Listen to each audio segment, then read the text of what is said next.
Live from New Delhi, you're watching DD India NewsHour, India's voice to the world. I'm Siddharth Bharadwaj. Coming up in the next hour. Syria on the boil as rebels capture Damascus.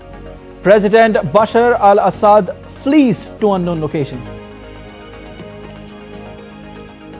Leadership crisis deepens in South Korea. Prosecutors open criminal case against South Korea's President Yoon Suk-yeol.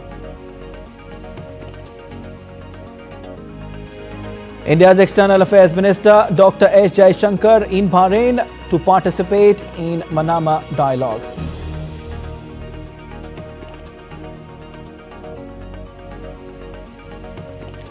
And in sports, Indian teenage challenger D. Gukesh to face China's Ding Liren in Game 11 of World Chess Championship 2024. Score levelled at 5-5 after 10 rounds.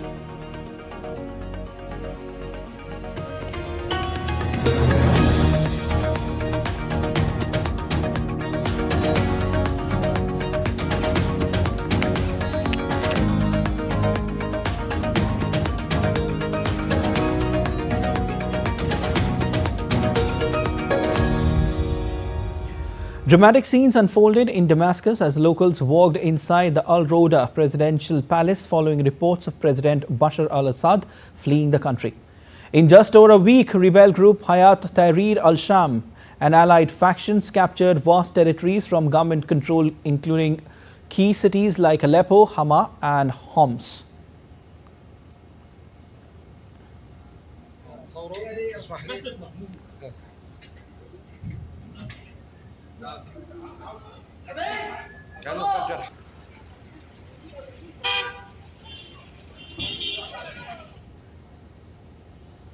This comes as Syrian rebels earlier today said that they have freed Damascus and ended President Bashar al-Assad's 24-year rule. In a televised statement, one member from the Syria rebels state that the city of Damascus has been liberated and that Bashar al-Assad has been toppled, and all detained persons from prisons have been released. A total of 9 individuals appeared on Syrian state television, one of whom delivered what he said was statement number 1 from Fatah Damascus operations room. Earlier in the day, as per reports, Assad fled Damascus as rebel forces captured the capital. He left Damascus on a plane. His whereabouts are not yet known. Syrian Prime Minister Mohammed al-Jalali, who is still in the city, has said that he is ready to cooperate with any leadership chosen by the people and for any handover process after rebels take control of the administration. The rebels have said that public institutions will remain under al-Jalali for now.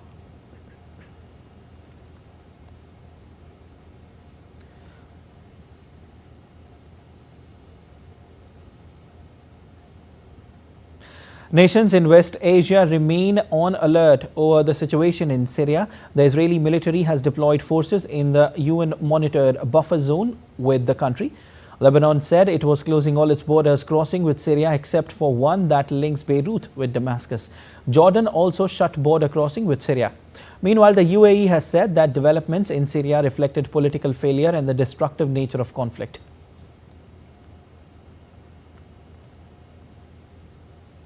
US President-elect Donald Trump has said that the country should not get involved in Syria. He added that Syria is not Washington's friend. In a social media post, Trump called Syria a mess. He also said that Russia, which has backed President Bashar al-Assad, was incapable of stopping rebels' march to Damascus as it was tied up in Ukraine. The White House, meanwhile, said the US President Joe Biden is keeping a close eye on extraordinary events transpiring in Syria. According to a statement, President Biden and his team are closely monitoring the extraordinary events in Syria and staying in constant touch with regional partners. National Security Council spokesman Sean Savit said in a statement on social media. Tensions escalate further in Syria, and what all is happening and what could be its possible implications. We have Mr. Atul Aneja, Foreign Affairs expert, joining us live on the broadcast. Sir, very warm welcome to the broadcast, first of all. Now, the situation is grim in Syria. First of all, we have to admit it, especially after Syrian rebels captured Damascus and President Bashar al-Assad fled the capital. How do you analyze the current situation there? Well, to be very honest, this has been a regime change in Syria. And it has been spearheaded by groups which are linked to international terror groups. The HTS, which is spearheading this, is led by a gentleman called Julai, who is a declared terrorist by the United Nations. Yes. In fact, there's a reward of a few $1 million on him. I can't remember the exact figure, but there are billions of dollars on his head. So you had regime change, and the instrumentality of that has been Al Qaeda and affiliates. And you also have support for this coming from several countries across the world. One of them is Turkey. And there are also reports that the Israeli troops have moved from the Golan Heights, which is in the south, very close to Damascus, about an hour's drive from Damascus, and entered Syria. So here you see that regime change has taken place, and the star cast which has done it is spearheaded by the Al Qaeda and affiliates, supported by regional powers like Turkey and Israel. And that's what the scenario right now is. And Bashar al-Assad, the former president, I can call him former now because he's supposed to have fled the country. So there's a new regime which has come into Syria. Situation is still fluid, but one thing is certain, that Bashar al-Assad's government is gone, and we have. Okay, I think we are trying to reconnect with our guest. Meanwhile, the situation is quite grim in Syria, as President, as per the news, has fled Damascus, and the Syrian rebels have captured Damascus, which they say they have liberated Damascus. And as of now, there's a tense situation building up in Syria, in which Prime Minister has also said that he is ready to cooperate, and it seems like that he's having no other option left. I think we have reconnected with a guest. So yes, you may continue, sir. Yeah, so that's what we got, a complete change, and this is part of a changing regional scenario, which started with the attack by Hamas on October 7th last year, which triggered a spate of events. It led to the decimation of the Hamas virtually in Gaza. And then you had grievous blows to Hezbollah, which was an ally of Hamas, mainly because of Israeli airstrikes and targeted assassinations. So that led to the weakening of Hezbollah. And now you have the third element, which was supporting both the Hamas and Hezbollah, and that is Syria. And there has been regime change in Syria. The other two players which were supporting Bashar al-Assad's government, in fact, three. One is, of course, Iran. The second is Russia. Groups within Iraq. So you see that over here. And the consolidation, the beneficiaries from this have been Turkey, has been definitely been Israel, at least in the short run. We don't know how things may pan out in the long run. And their supporters, which Israel supports, include the Americans. So it's a major geopolitical event which has taken place. And so it's a complete turnaround in the situation, not just in one country, but in the entire region. So you analyze it as a regime change, sir?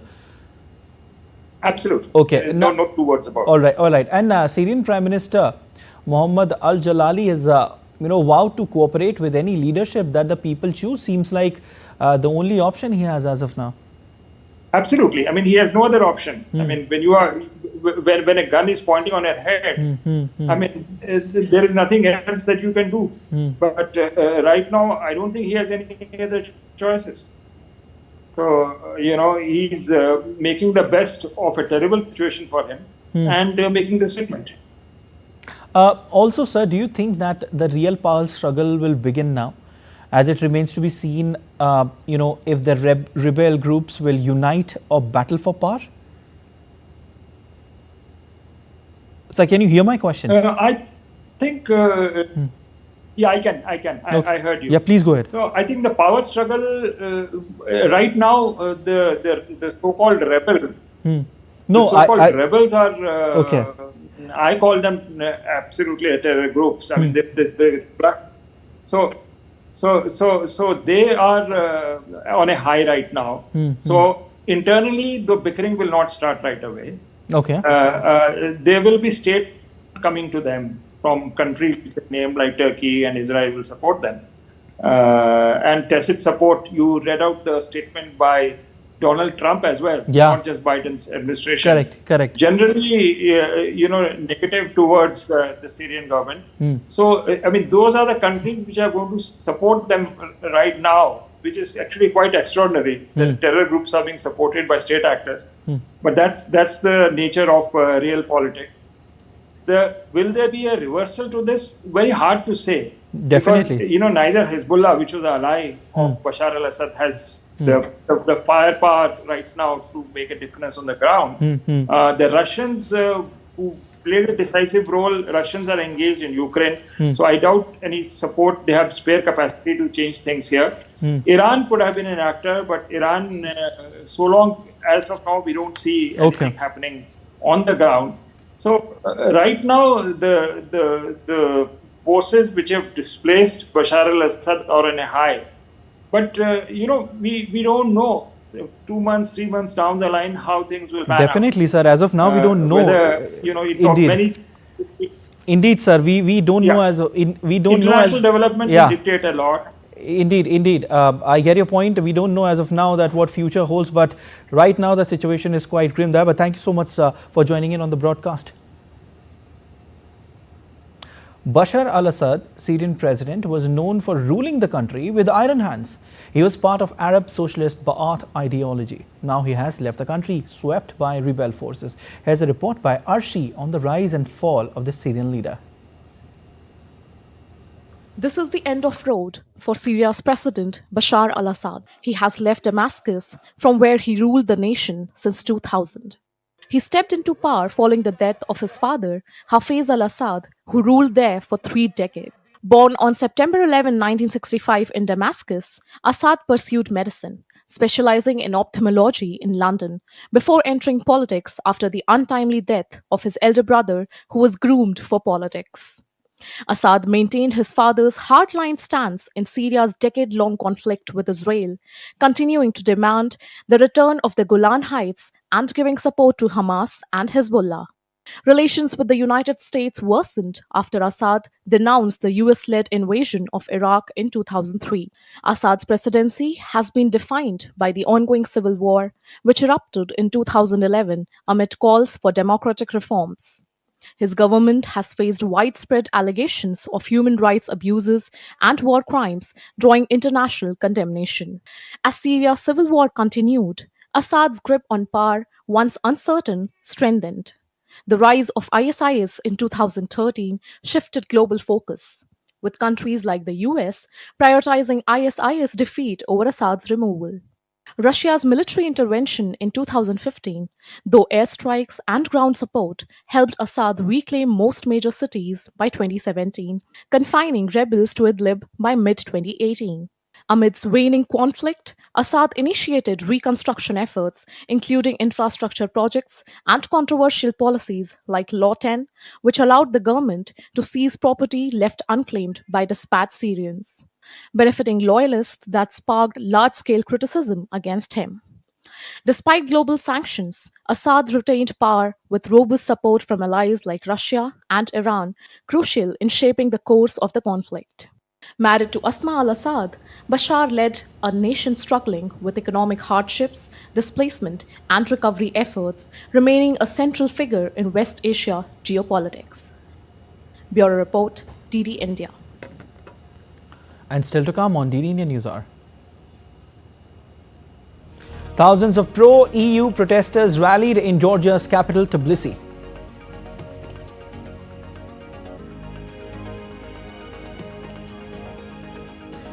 United States announces a new $988 million security assistance package for Ukraine.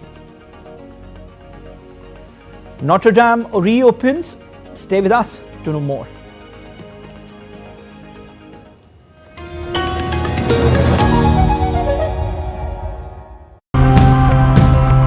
While our needs have expanded, the places where we live are becoming increasingly more and more vulnerable. Let's take a look at some of these ideas and examples of how this is being done.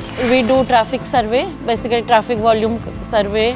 Many intersection has now zero fatalities and injuries. The streets has zero dust pollution now. Palmyra bags, it negates the destruction of the root structure because we do not remove these bags. Over a period of a few weeks, it gets totally degraded and mixes with the soil, which also avoids the plastic pollution. Fish feces is known as sludge and can be used for plantain farming. This is how I started smart integrated farming, which didn't only help my plantain farming, but also all the other crops that I started to grow.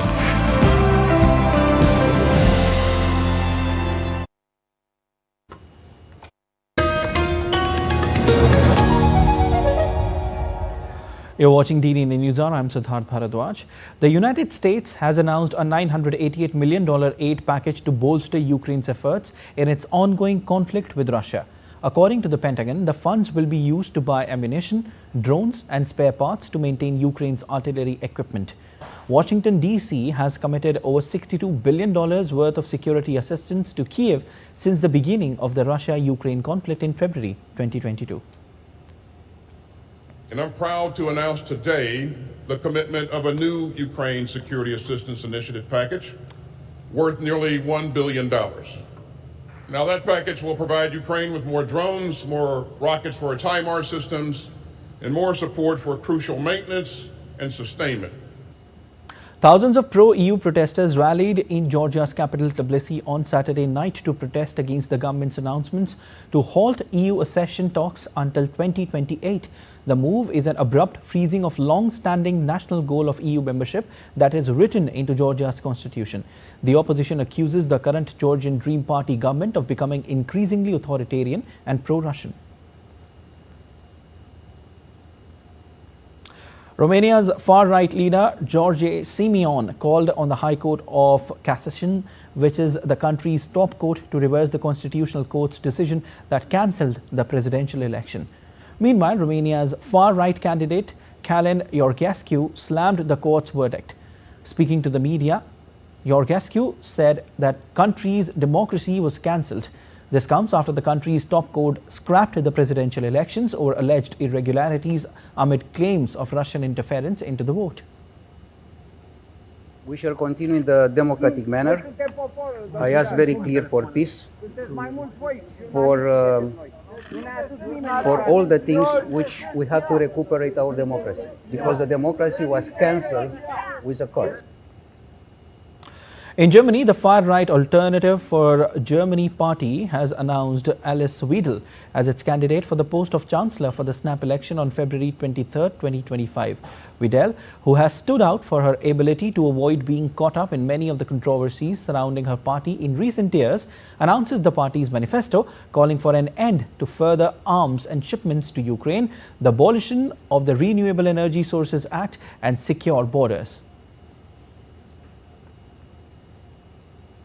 News from South Korea.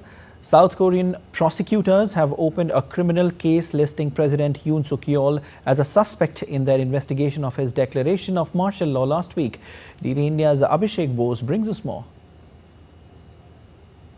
South Korean prosecutors have opened a criminal case into President Yoon Suk-yeol over martial law. Yoon has narrowly escaped impeachment. The impeachment motion was prompted by his short-lived attempt to impose martial law in the country.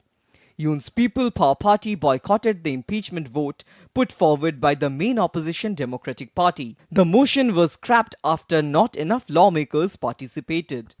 However, the ruling People Power Party said Yoon will eventually have to step down and he will no longer be involved in state affairs, including foreign policy. Until President steps down, the Prime Minister will work closely with the party to ensure that public welfare and the government administration are managed well according to plan. Even before the resignation, Yoon will not be involved in state affairs, including foreign policy. Yoon has apologized for declaring martial law earlier this week and has said there will not be another such order. Meanwhile, former Defense Minister Kim Jong-hyun has been arrested over his alleged role in Yoon's declaration of martial law. Kim had resigned earlier this week. Yoon shocked the nation on the night of December 3 when he gave the military sweeping emergency powers to root out what he called anti-state forces and obstructionist political opponents. He rescinded the order 6 hours later after Parliament defied military and police cordons to vote unanimously against the decree. This whole ordeal has plunged South Korea, Asia's fourth largest economy, into its greatest political crisis in decades, threatening to damage the country's reputation as a democratic success story. Abhishek Bose for DD India. Taiwan said on Sunday that China had nearly doubled the number of its warships around the island in the past 24 hours. China considers Taiwan as its own territory. Taiwanese President Lai Ching-te's latest visit to Hawaii and the U.S. territory of Guam as part of a tour of the Pacific region has angered Beijing. China has held 2 rounds of war games around Taiwan this year. Ghana's former President John Dramani Mahama has made a political comeback by securing victory in the country's presidential election after his rival, Vice President Mahamudu Bawumia, conceded defeat on Sunday. Speaking at a press conference from his residence, Bawumia announced that he had called Mahama to congratulate him. He also noted that Mahama's National Democratic Congress had won the parliamentary election. Bawumia stated that his early concession aimed to help ease tensions in the nation. Notre Dame's famous bells tolled as cathedral reopened its doors on Saturday in a ceremony after extensive restoration and reconstruction work. The word mercy was projected onto the front of Paris's Notre Dame Cathedral in thanks for its salvation after a devastating fire that brought the 860-year-old building close to collapse 5 years ago. Aarti Rana has more in this report.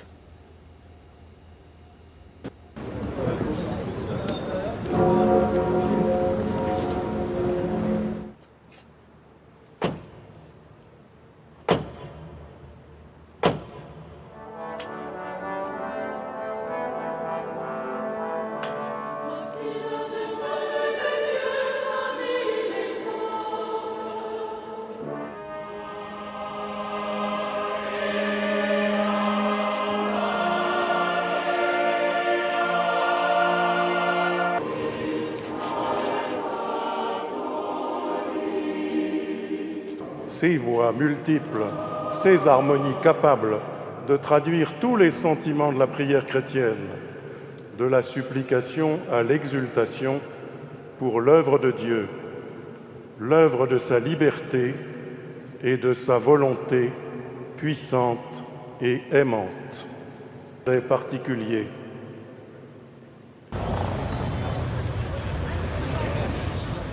On the evening of April 15, 2019, this UNESCO World Heritage Site was gutted in fire, which destroyed much of the roof and caused the spire of the 12th century Gothic masterpiece to collapse. It took almost 400 firefighters to bring the blaze likely caused due to an electrical fault under control after 15 hours. President Emmanuel Macron, in an emotional speech, vowed to restore the cathedral within 5 years.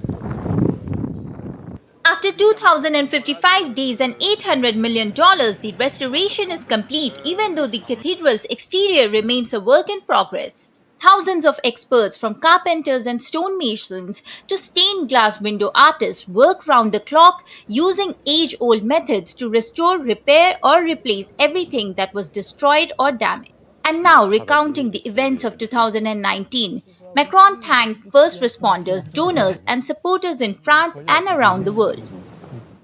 Ce soir, les cloches de Notre-Dame sonnent à nouveau. We chose the surge, the will, the course of hope. We decided to rebuild Notre Dame de Paris even more beautiful in 5 years. The surge, the will. And to make this possible, an unprecedented fraternity. Fraternity of those who have given all continents, of all religions, of all fortunes, united by hope and gathered within these walls. The cathedral's first stone was laid in 1163, and construction continued for much of the next century, with major restoration and additions made in the 17th and 18th century. World leaders, including US President-elect Donald Trump, US First Lady Jill Biden, Britain's Prince William, and Ukrainian President Volodymyr Zelensky and Tesla CEO Elon Musk were among some 1,500 guests to celebrate the restoration of the landmark widely considered to be a pinnacle of French architectural heritage. Notre Dame has been meticulously restored with a new spire and rib vaulting. Its flying buttresses and carved stone gargoyles return to their past glory, and white stone and gold decorations shining brightly once again. Aarti Rana's report for DD India.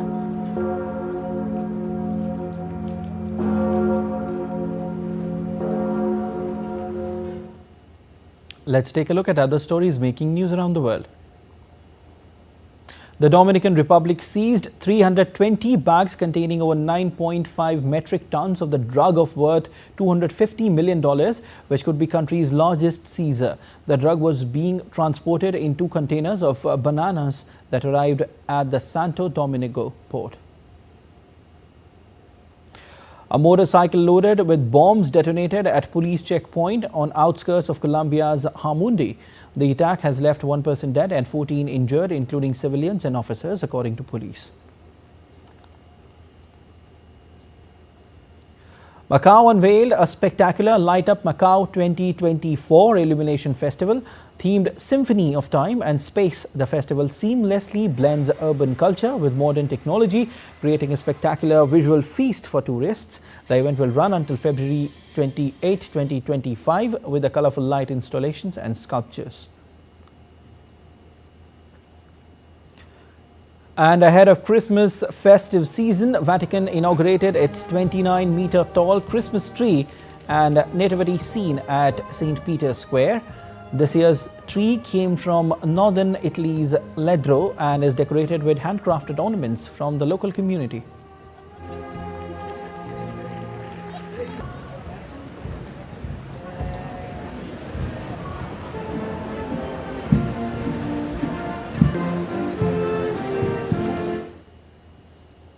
And still to come on DD Indian NewsHour. India's Defence Minister Rajnath Singh is visiting Russia on Sunday. Ashtalakshmi Mahotsav at Bharat Mandapam continues to draw attention. Border Security Forces' 60th Foundation Day parade held in West India's Jodhpur.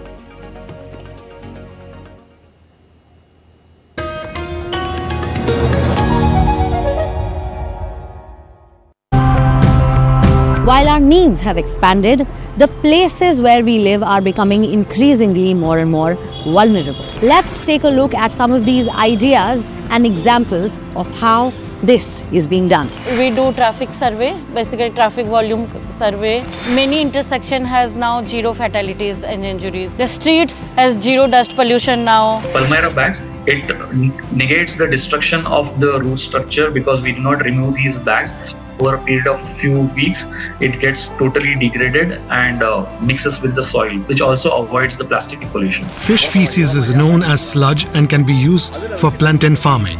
This is how I started smart integrated farming, which didn't only help my plantain farming, but also all the other crops that I started to grow.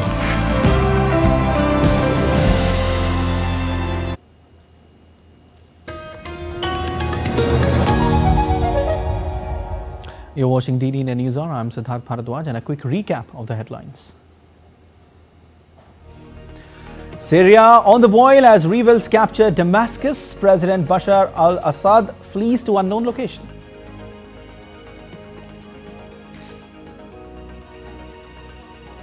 Leadership crisis deepens in South Korea. Prosecutors open criminal case against South Korea's President Yoon Suk Yeol. India's External Affairs Minister Dr. Jaishankar in Bahrain participates in Manama Dialogue.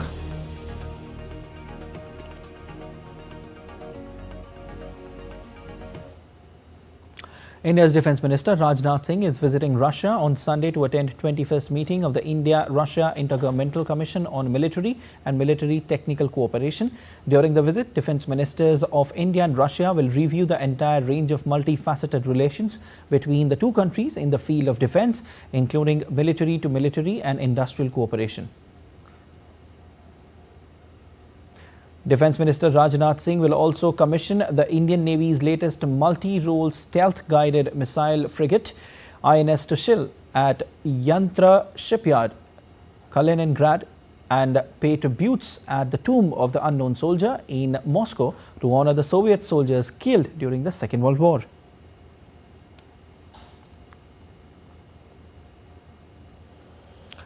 India's External Affairs Minister Dr. Jaishankar is in Bahrain, where he participated in the 28th Manama Dialogue on Sunday. The theme of this year's Manama Dialogue is Middle East leadership in shaping regional prosperity and security. Today, the global connectivity is very fragile. It is very limited. Many of the historic disruptions have not been addressed. And one of the most ambitious initiatives here is the IMEC, the India, Middle East, Europe Economic Corridor, which was agreed upon by a set of countries during the G20 in India in 23.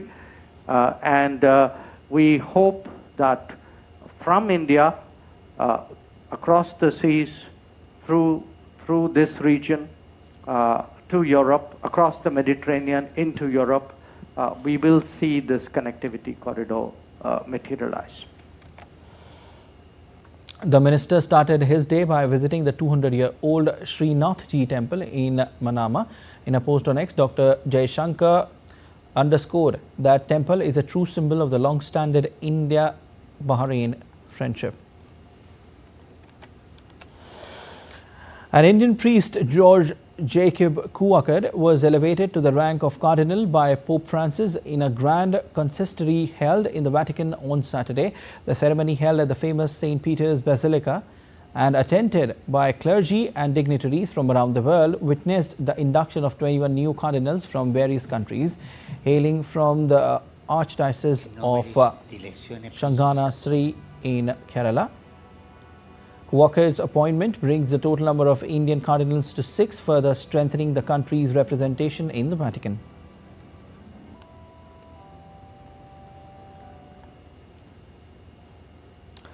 India's Prime Minister Narendra Modi, other senior leaders and heads of churches across India have welcomed the announcement with joy and pride.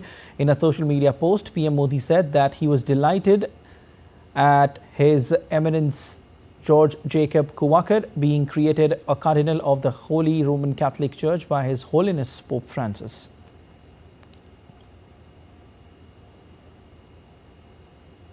Prime Minister Modi remarked today that the Ashtalakshmi Mahotsav in Delhi celebrates the Northeast India's vibrant culture. Sharing an article written by India's Minister for Development of Northeastern Region, Jyotiraditya Scindia, PM Modi said that the Ashtalakshmi Mahotsav celebrates the Northeast vibrant textile sector, tourism opportunities and traditional craftsmanship. Earlier, in an article published in a national daily, Minister Scindia said, Northeast India's transformation highlights development and cultural resurgence. PM Modi's Act East policy evolved to prioritize rapid development in the region. Budget allocation for Northeast increased from 27,359 crore in 2014-15 to around 1,02,749 crore. The region's airports grew from 9 to 17, with 2 gaining international connectivity. Ashtalakshmi Mahotsav showcases Northeast's textiles, tourism and craftsmanship. PM Modi envisions Northeast as a key driver for India's growth and unity. The closing day of the Ashtalakshmi Mahotsav witnessed a series of dynamic discussions and cultural insights highlighting the multifaceted potential of the Northeast region. Exhibition of 8 northeastern states have been witnessing a significant footfall, with visitors eager to explore and understand the vibrant culture of Northeast India. The pavilions represent the region's rich ethnicity and cultural diversity. Ashtalakshmi Mahotsav is a signature program of the Ministry of Donor to showcase the power engine that northeastern states and the region is.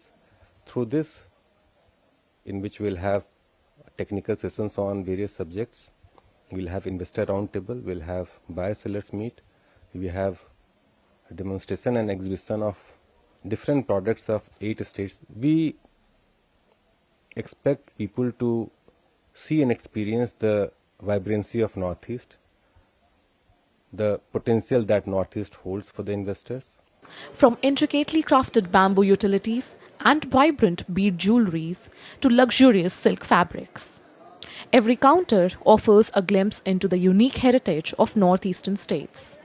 The exhibition highlights the region's potential in sustainable crafts and textiles, attracting both admiration and curiosity.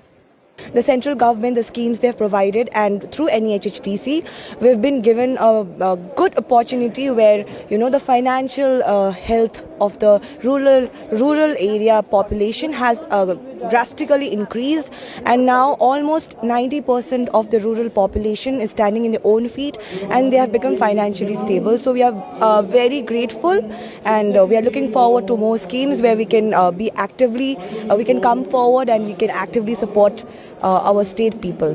Adding to the vibrancy are young entrepreneurs and startups showcasing the best of Northeast India's culture and craftsmanship. Their innovative ideas and dedication reflect the region's growth potential in the national and global arena. We put efforts to keep our legacy alive. This is a cap made fully from yak hair and their traditional boot. All of these traditional attire are self-made from scratch. This display of rich ethnicity of Northeast states is more than just an exhibition. It is a celebration of the rich tapestry of the Northeast and a testament to the region's integral role in India's cultural and economic progress. Visitors leave inspired, carrying a deeper appreciation for the treasures of the Northeast. Bureau Report, DD India. India's Minister for Railways Ashwini Vaishnav inspected construction of the new Ganga Rail Bridge and rail track doubling project in Uttar Pradesh's Prayagraj on Sunday. During his visit, Vaishnav said that Prime Minister Narendra Modi will inaugurate this project on 13th of this month. The project, expected to enhance the connectivity between Uttar Pradesh's Jhansi and Prayagraj, will see trains running on the updated track during the Mahakumbh 2025. Jhusi station का बहुत बड़ा role रहेगा। जो गंगा जी पर नया bridge है वो भी मैंने अभी निरीक्षण किया उसका। माननीय प्रधानमंत्री जी बहुत जल्दी इस नए ब्रिज का ऑपरेशन करेंगे और झूसी में दोनों स्टेशन के दोनों ही तरफ यात्रियों के रुकने के लिए बहुत अच्छी व्यवस्था की गई है। The 60th Raising Day celebrations of Border Security Force was held in India's Jodhpur, Rajasthan on Sunday. On this occasion, a Raising Day parade was organized at Chandel Parade Ground, where India's Home Minister Amit Shah attended as the chief guest. While addressing the BSF troops, Home Minister Amit Shah lauded their unwavering commitment to national security. He said, for 6 decades, with their courage, bravery and sacrifice, the BSF has fortified the first line of defense of our nation, standing resilient against every challenge. 6 दशकों से साहस, शौर्य, बलिदान, इसके बल पर ही आपने देश के फर्स्ट लाइन ऑफ डिफेंस को उसका बिरुद प्राप्त करने का काम किया है और न केवल आप फर्स्ट लाइन ऑफ डिफेंस के रूप में जाने जाते हैं, वहां पर आने वाली सभी चुनौतियों को पार कर देश की सुरक्षा की प्रथम पंक्ति को मजबूत करने का काम मेरे बीएसएफ के जवानों ने किया है। और इसी का कारण कि सीमा पर से कोई भी सूचना आती है किसी अप्रिय घटना की, और जब मालूम होता है कि वहां बीएसएफ का जवान मौजूद है, तो मन में देश के गृह मंत्री को जरा भी चिंता नहीं होती है, मेरे जवान है, उससे निपट लेंगे। Let's take a look at other stories making news. A two-day commanders conference of Western Air Command of the Indian Air Force was concluded in New Delhi. During the conference, Air Chief Marshal A.P. Singh called for the need for victory in the multi-domain warfare. The theme for the year, Bharatiya Vayu Sena, Sashakt, Saksham, Atmanirbhar. The Artificial Directorate of the Indian Army commemorated World Disability Day on Saturday in New Delhi. The event saw the Indian Army honouring the specially abled veterans of the Gunner fraternity who succumbed to disabilities in the line of duty. Most parts of Jammu and Kashmir experienced sub-zero temperatures, intensifying the ongoing cold wave across the region. In parts of Pahalgam, Shopian and Gulmarg, the temperature plunged to below -4 degrees Celsius. Visuals from the Kashmir Valley show the local residents dressed up in heavy winter clothing and sitting near bonfires to adapt to the cold weather. The High Commission of India in Colombo has extended crucial relief assistance to flood-affected families in Sri Lanka's northern province. The aid reached approximately 2,100 families across Mannar and Mullaitivu districts. The relief package included essential items such as mats and blankets, offering much-needed support to families displaced by the recent floods. This gesture aligns with India's Prime Minister Narendra Modi's Neighbourhood First policy, emphasizing solidarity and cooperation during challenging times. Storm Darak brought high winds and severe weather to Britain's west coast and Northern Ireland, leading to roadblocks due to fallen trees and toppling fences. A rare red weather warning has been issued for land swathes of the UK, whereas various flights, international and domestic, were cancelled from Northern Ireland. And the storm brought several hazards, including wind gusts of up to 70 to 80 millimeter per hour around western coasts, especially from Devon and Cornwall to southwest Scotland and Northern Ireland. Dozens of US-bound migrants stuck in makeshift camp in Mexico City brave rough living conditions as temperatures dropped this week. These migrants, mostly from Venezuela and other Central American countries, have been forced to live in tents constructed from basic materials like boards and plastic bags with little to protect them from the elements. As the temperature dipped to a chilling 1 to 3 degrees Celsius during the night, many were left grappling with extreme cold, leading to health concerns, particularly for young children. Authorities have put double yellow and orange alert in the region. The United States marked the 83rd anniversary of the Japanese attack on the US naval base in Pearl Harbor, Hawaii on Saturday. Navy personnel, veterans and their friends and family gathered at Pearl Harbor to hear tributes to the fallen and those who survived. The attack on December 7, 1941 shook a country that had been so focused on World War II in Europe that it had lost sight of the threat posed by Japan. It killed 2,390 Americans, and the United States declared war on Japan the next day. The United States defeated Japan in August 1945, days after US atomic bomb attacks on Hiroshima and Nagasaki killed hundreds of thousands of civilians.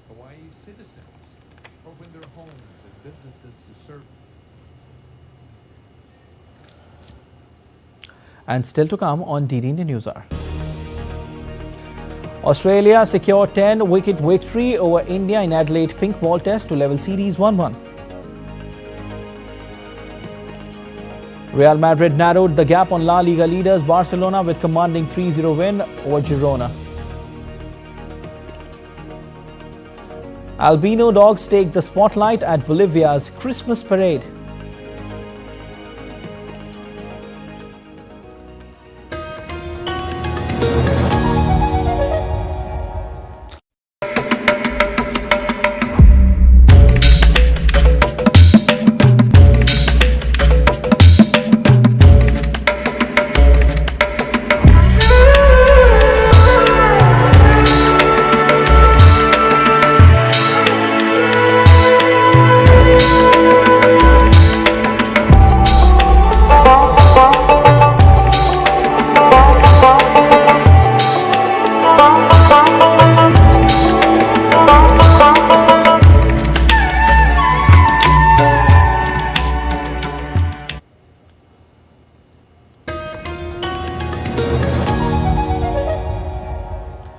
You're watching DD Indian NewsHour. I'm Siddharth Bharadwaj.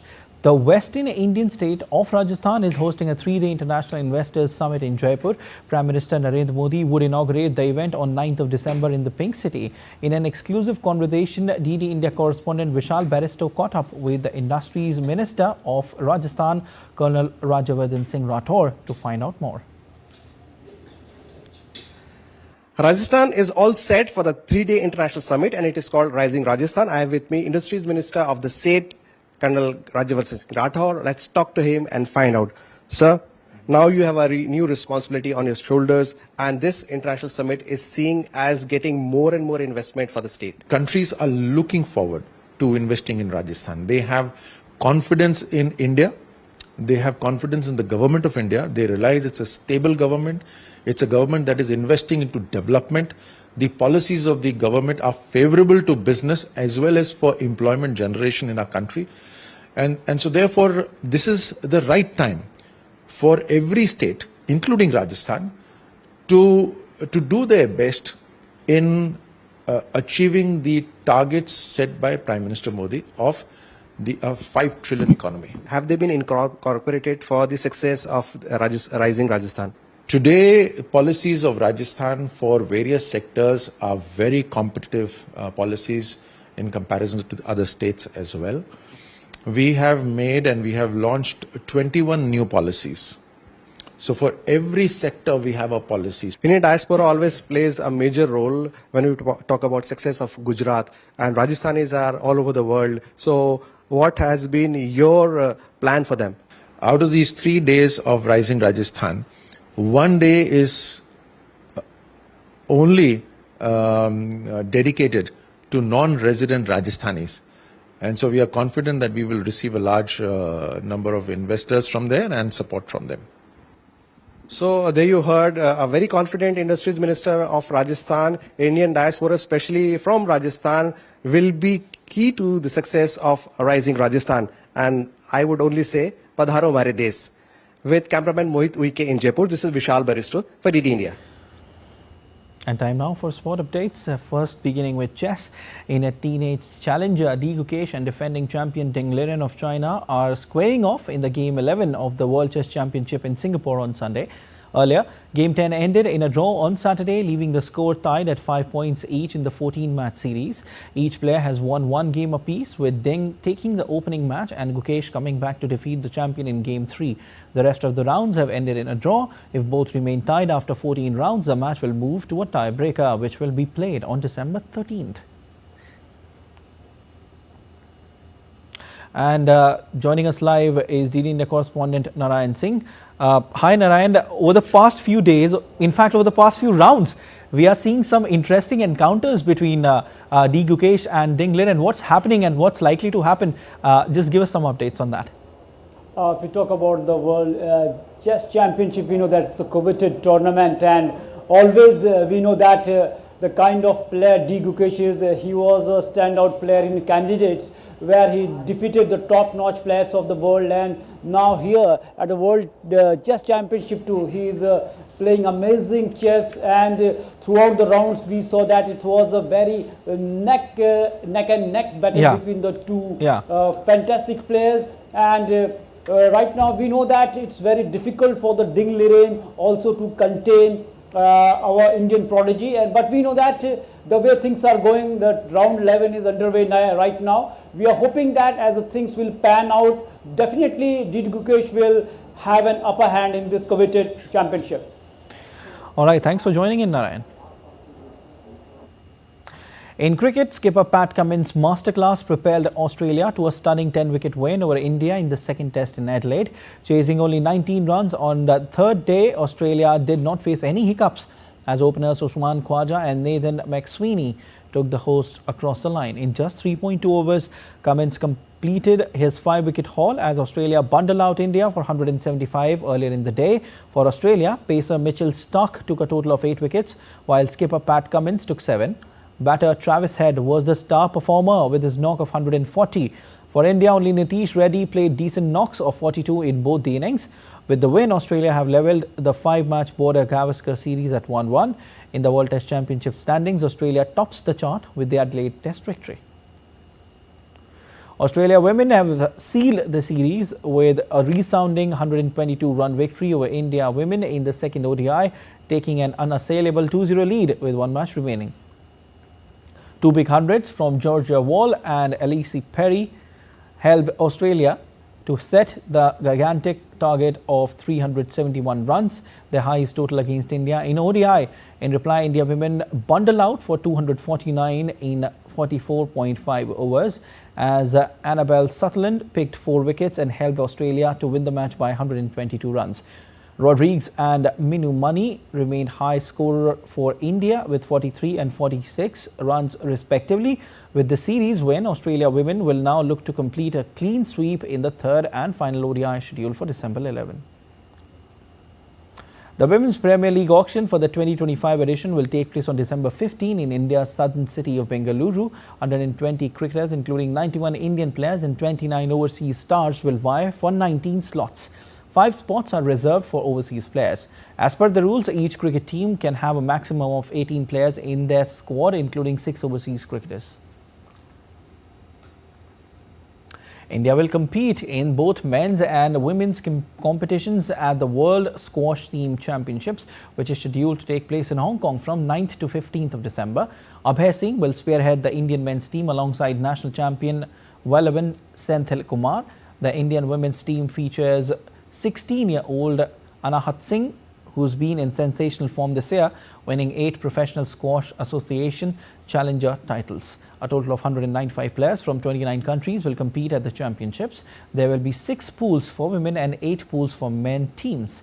India are in Group F in the men's category with Colombia and Ireland, while the women team has been drawn in Group C with Italy, Colombia and Belgium. England thrashed New Zealand by 323 runs on Sunday in the second test to win the series 2-0. Joe Root scored a century before England's bowlers knocked over New Zealand for 259 runs in the final session of Day 3 in Wellington, clinching a series on New Zealand soil for the first time since 2008. New Zealand were outplayed, although Tom Blundell showed some late resistance with a century. The wicketkeeper was dismissed for 115 runs soon after tea. Seamers Chris Wokes, Bryden Cars and Atkinson all played crucial roles in the victory, but it was the brilliant innings of 123 runs from Harry Brook in the first innings that laid the foundation of the England's win. And Real Madrid narrowed the gap with La Liga leaders Barcelona to 2 points after a commanding 3-0 win against Girona. Jude Bellingham and Arda Güler and Kylian Mbappe hit the back of the net for Real Madrid. Bellingham opened the scoring by capitalizing on a loose ball. Güler doubled the lead with the help of Bellingham's pass. Mbappe made it 3-0 with a shot from tight angle to wrap up the win. Second place Real have 36 points with the game in hand. Girona suffered its 6th loss in 16 league matches and remain at the 8th position in points table. Here we come to an end of this bulletin. Take a look at the Christmas theme dog parade on the streets of La Paz, Bolivia, to lift the holiday spirits with music and dance. People of all age dressed as Santa Claus, angels and Grinch also participated in parade with their dogs.